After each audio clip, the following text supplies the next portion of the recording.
Bonjour tout le monde, comment ça va? J'espère que vous allez bien. Bienvenue dans cette nouvelle vidéo. Pour les personnes qui ne me connaissent pas encore, je m'appelle Lépine Cyril et je suis coach en développement personnel. Bienvenue dans cette nouvelle vidéo. Donc, si tu es prêt, on démarre tout de suite. C'est parti.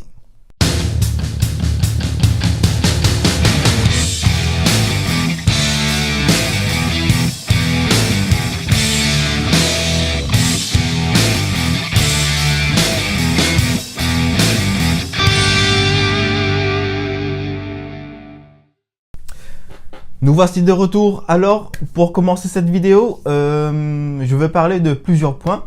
On verra ça tout au long de la vidéo. Il y en aura 9, plus une 10e qui sera une conclusion. Donc, le premier point que je voudrais te parler, c'est qu'est-ce que tu veux dans la vie? Qui es-tu? Où vas-tu? Parce que de nos jours, il y a beaucoup de personnes qui vivent, comme je l'ai dit dans d'autres vidéos, qui vivent mais qui ne pensent pas à demain, dans le futur, ou qui n'ont pas de projet. C'est un petit peu con parce que moi je vais t'éviter la situation où si tu vas arriver ou si tu arrives dans les dernières minutes de ta vie où tu sens que tu vas mourir, tu es sur ton lit de mort et que tu te dises qu'à un moment tu as une prise de conscience et que tu te dises mais qu'est-ce que j'ai fait de ma vie? J'ai rien fait, j'ai rien accompli, j'ai pas de famille, même si j'en ai une, je me suis pas occupé, je les ai pas aimés comme il le fallait, et c'est dommage, tu vois. Donc je vais t'éviter ce genre de situation en te posant ces questions: qui es-tu, où tu vas, qu'est-ce que tu veux? Donc qui es-tu? Si je te demandais, si je te posais la question qui es-tu, est-ce que tu sauras me répondre? Je sais pas, mais j'en doute, sauf si tu as déjà réfléchi à la réponse, surtout sur les nouvelles générations, qui sont plutôt matérialistes, superficielles. Mis à part tout ça, quand on enlève tout ça, ce sont des coquilles vides. Si je leur posais la question à ces personnes-là, qui tu es, ils ne sauront pas me répondre. Après, il y a la question, qu'est-ce que tu veux dans la vie? Est-ce que tu sais ce que tu veux? Est-ce que tu sais comment l'avoir? Mais est-ce que tu as déjà réfléchi à cette question? Qu'est-ce que tu veux dans la vie? Est-ce que tu veux une grande famille? Est-ce que tu veux une famille tout simplement? Est-ce que tu veux construire une entreprise? Est-ce que tu veux continuer à être salarié, à avoir une petite vie tranquille? Est-ce que tu veux passer auto-entrepreneur?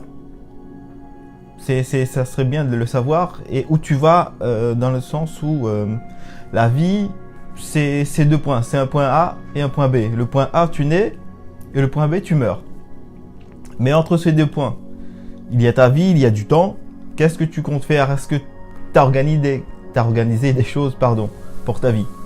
Je parle du temps, je parle de point A, point B, de naître, de mourir, parce qu'il y a un deuxième point, donc c'est le point numéro 2 qu'on va aborder, c'est le temps. Point numéro 2, le temps. Mais d'abord, avant de rentrer dans le sujet, allons faire un petit tour dans l'espace. Tu veux bien? C'est parti. Ce que tu vois est une partie de nébuleuse à émission appelée nébuleuse de la Carène. Petite parenthèse, je ne peux pas te montrer la totalité de cette photo car juste pour cet aperçu, juste pour te montrer l'immensité de cette nébuleuse, j'ai légèrement zoomé et tu ne vois qu'environ 40% de la totalité de cette image.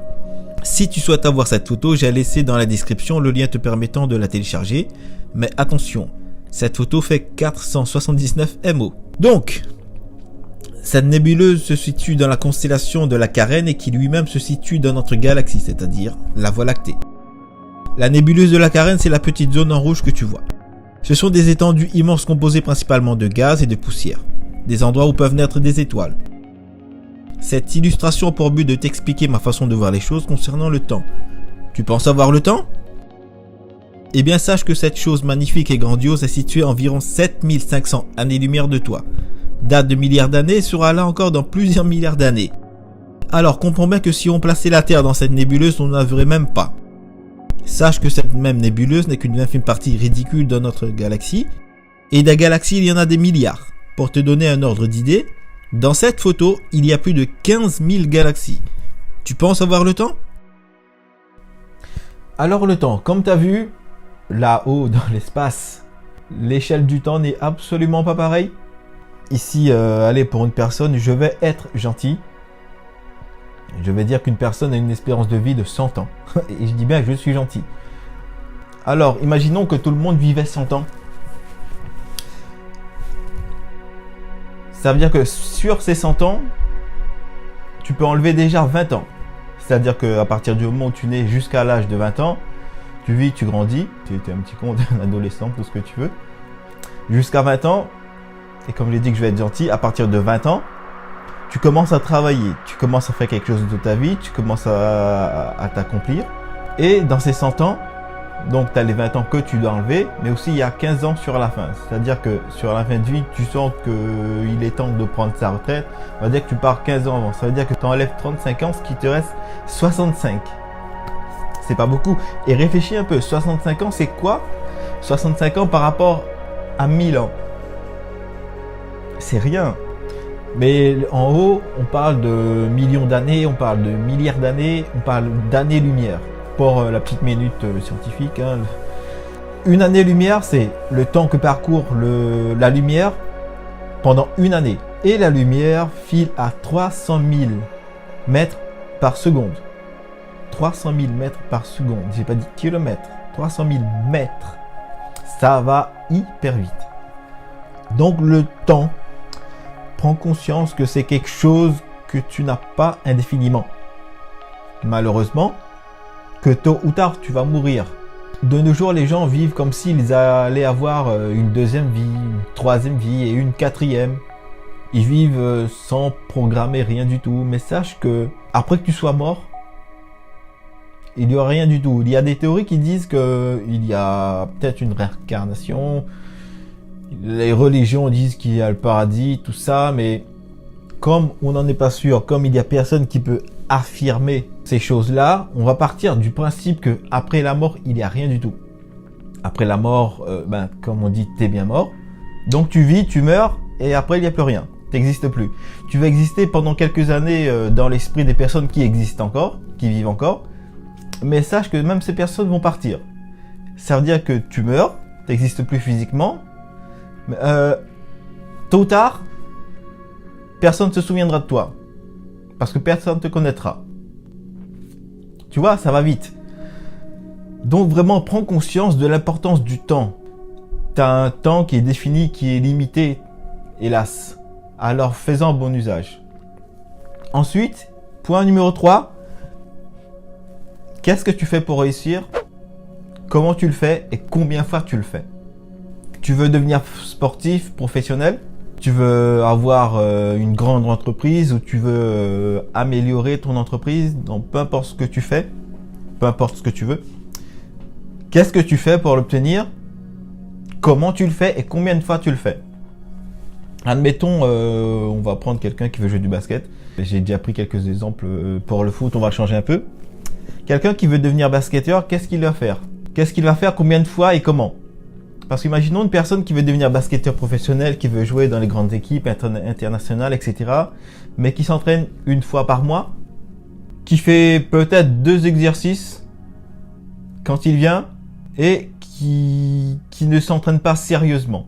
Tu vois, tu te doutes bien que ce genre de personnes ne vont pas aller loin, mais c'est pareil pour les entreprises. Quelqu'un qui dit qu'il veut avoir une grande entreprise, mais qui ne fout rien, qui reste chez lui du matin jusqu'au soir, sans rien faire du tout, sans rien programmer, sans rien réfléchir, sans faire de plan, sans passer à l'action. Tu te doutes bien même que ces personnes-là ne vont pas faire grand-chose. Donc, si tu veux quelque chose, qu'est-ce que tu fais pour l'obtenir? Comment tu le fais et combien de fois tu le fais? Parce que l'importance du comment tu vas le faire, c'est quelque chose d'important, c'est quelque chose à programmer, à faire un plan. Comment tu vas le faire? Comment tu vas t'y prendre? Et combien de fois? Et c'est connu, plus tu répètes, tu fais des choses pour obtenir un résultat, plus tu vas avoir de résultats et plus tu vas grandir. Plus ton entreprise va prospérer, plus tu vas te perfectionner. Ensuite, 4e point, ton engagement.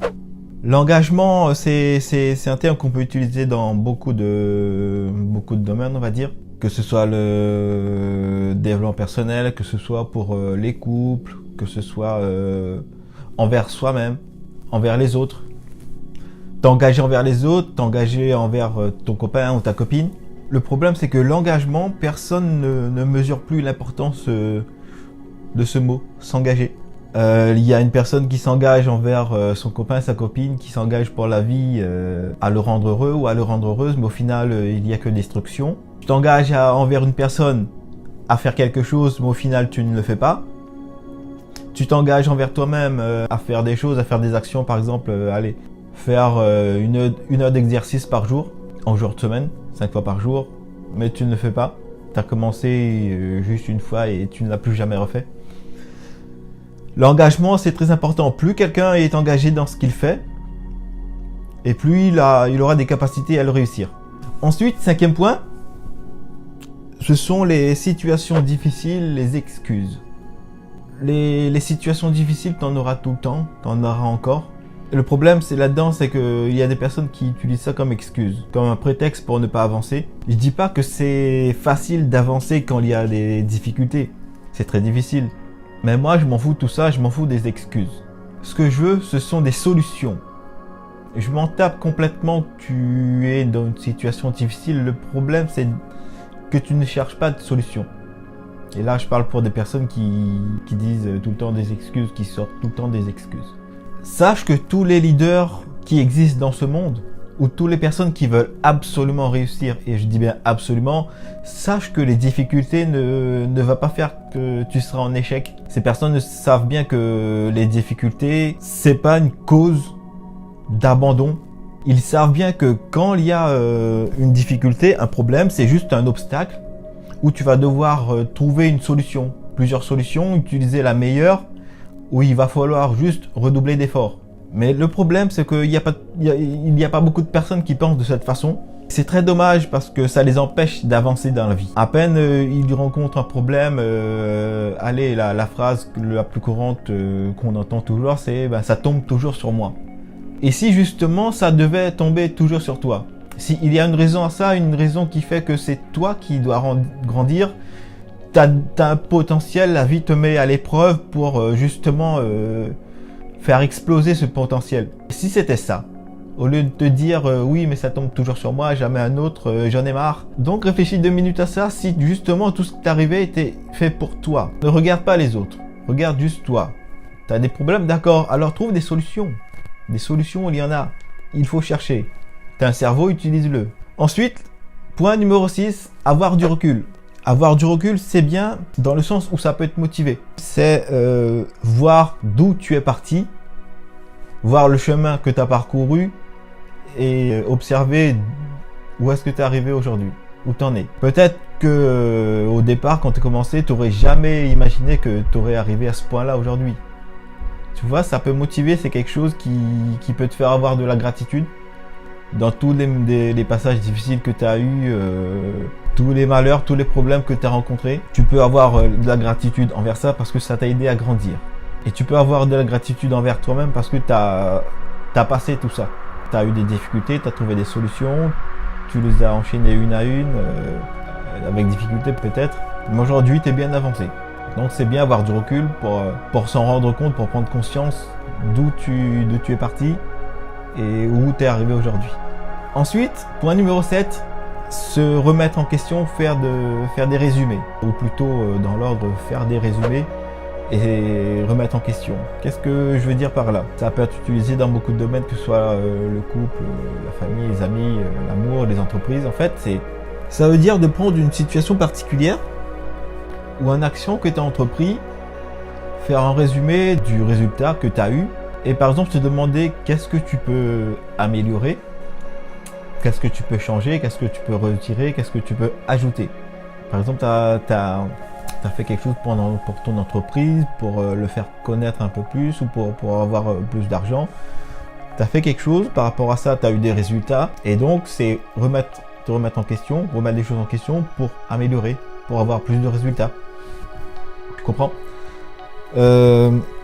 Et c'est aussi, par exemple, dans une situation qui s'est passée, dans une dispute, dans un embrouille où tu t'es retrouvé, c'est faire un résumé de la situation et te poser des questions. Qu'est-ce qui s'est passé? Comment ça a pu se produire? Qu'est-ce que je peux faire pour que ça se reproduise plus? Ou qu'est-ce que je peux faire pour arranger la situation? Et c'est valable aussi pour les couples, quand tu es en couple. Donc voilà, faire un résumé et remettre les choses en question, se mettre en question, c'est une bonne chose. Ensuite, le point numéro 8. Le point numéro 8, c'est la confiance en soi. Il y a des personnes dans la vie qui, malheureusement, n'arrivent pas à avancer par manque de confiance en soi. Il y a des personnes qui ont peur, il y a des personnes qui attendent d'autres personnes, qui attendent une phrase, qui attendent quelque chose pour leur réconforter et avoir plus de confiance en soi. Déjà, la première chose que j'ai envie de te dire, c'est si tu n'as pas confiance en toi, comment les gens peuvent avoir confiance en toi? À un moment donné, il faudra faire quelque chose. Il faudra faire quelque chose parce que, imaginons pour les personnes qui attendent quelque chose, qui attendent une main, qui attendent de l'aide. Tout à l'heure, je parlais du temps. On va faire une petite parenthèse là-dessus. Imaginons que j'avais le pouvoir d'aller dans le temps, de me balader dans le futur et que je t'emmenais avec moi et que je te faisais voir que tout au long de ta vie, ou tout au long dans le futur, il n'y aura personne qui viendra t'aider. Qu'est-ce que tu me dirais par rapport à ça? Est-ce qu'en revenant dans le présent, tu comptes continuer comme d'habitude, d'attendre? Dans le sens où, si tu sais pas, dans le futur, il y a quelqu'un qui va venir t'aider, alors pourquoi pas agir maintenant de toi-même? Pourquoi pas affronter tes peurs? Pourquoi pas passer à l'action, faire des petits pas? Peu importe si c'est difficile ou pas. Hein. De toute façon, justement, si c'est difficile, ça veut dire que tu sors dans ta zone de confort. Ça veut dire que tu fais quelque chose qui va être difficile, que tu n'as pas l'habitude de faire. Et c'est justement l'effet recherché. Et donc, plus en général, pour les personnes qui n'ont pas confiance en eux, à un moment donné, il faudra que tu te bouges, il faudra que tu fasses quelque chose.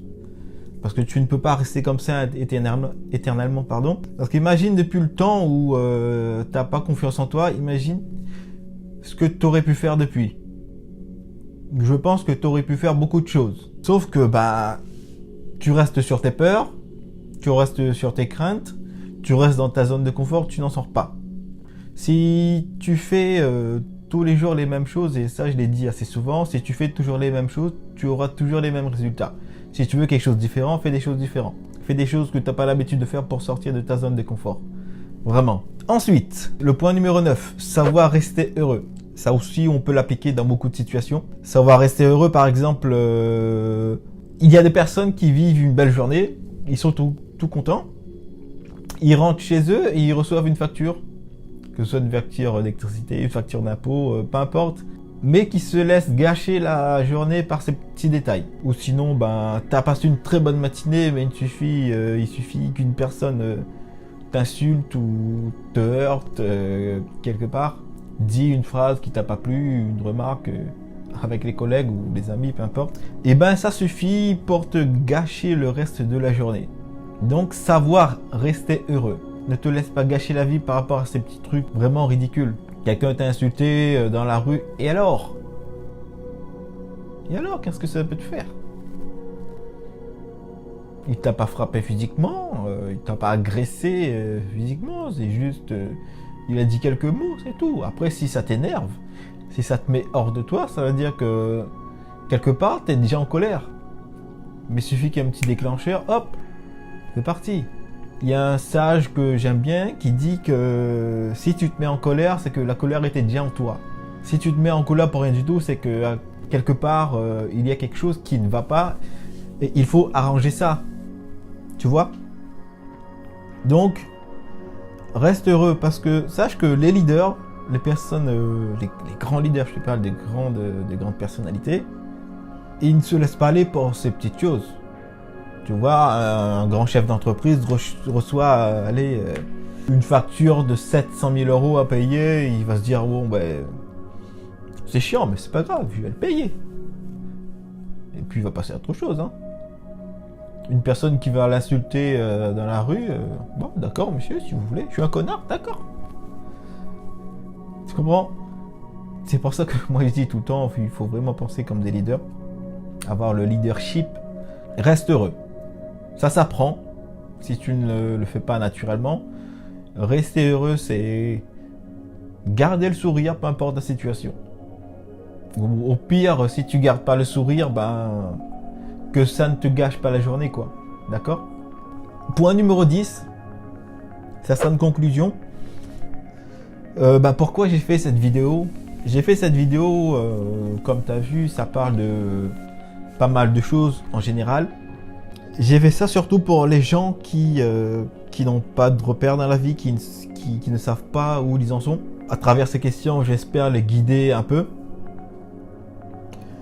J'espère que j'ai soulevé des questions qui ont éveillé leur curiosité, qui ont éveillé ta curiosité, pour pouvoir y répondre et pouvoir faire quelque chose, démarrer quelque chose dans la vie, je sais pas. J'ai fait cette vidéo dans le but d'aider ces gens justement. Et de faire prendre conscience de certaines choses aux personnes, par exemple le temps, il y en a qui négligent le temps. Comme je l'ai dit, le temps c'est quelque chose que tu n'as pas indéfiniment, c'est très très limité. Tu vis environ ta vie, tu commences vraiment à être conscient, allez, à l'âge de 20 ans, dans les calculs qu'on a fait, allez, tu vis pendant 65 ans et comme j'ai bien précisé, j'ai été gentil en mettant 100 ans, une espérance de vie alors que c'est beaucoup moins que ça. Donc ça veut dire que tu as beaucoup moins. Et si tu es une personne qui a commencé sa vie un peu trop tard, tu as moins de temps pour sa vie, pour accomplir des choses. J'ai fait cette vidéo pour faire prendre conscience de ces choses-là. Qui tu es, où tu vas, des questions profondes. Maintenant c'est fini. Juste pour une petite information, je vais ouvrir un site internet. C'est en construction actuellement. Sur ce site internet, tu pourras retrouver les dates des conférences et des formations que je vais faire. Parce que là, je monte à Paris. Je vais concentrer mes formations, mes conférences sur Paris. Après, un petit peu plus tard, partout en France. Donc, sur ce site internet, tu peux retrouver ces dates. Tu peux retrouver des actualités. Et aussi, je vais mettre à votre disposition des audios. Bien sûr, c'est des audios payants. Je ne veux pas que tu aies de surprise en arrivant là-bas. Je veux pas que tu te dises oui, mais il a dit il y a des audios, je croyais que c'était gratuit. Non. Parce que quand même, je travaille. Je travaille. Donc, il y aura des audios. Il y aura il y a 2 audios de prévus pour l'instant. Et je vais voir si je peux mettre d'autres choses en parallèle. Donc voilà, il y aura des audios. Les dates pour conférences et formations. Avec, si je peux incorporer un calendrier des formations et des conférences, normalement je vais pouvoir faire ça. Donc voilà, un site internet qui sera très bientôt disponible. Puis voilà, donc maintenant, merci d'avoir regardé cette vidéo jusqu'à la fin. N'hésite pas à faire un petit j'aime. Hein. N'hésite pas à partager cette vidéo. Et comme je le dis souvent, surtout à partager pour des personnes que tu penses qui en auront besoin aussi. Et puis voilà. Donc sur ce, je dis à la prochaine. Salut!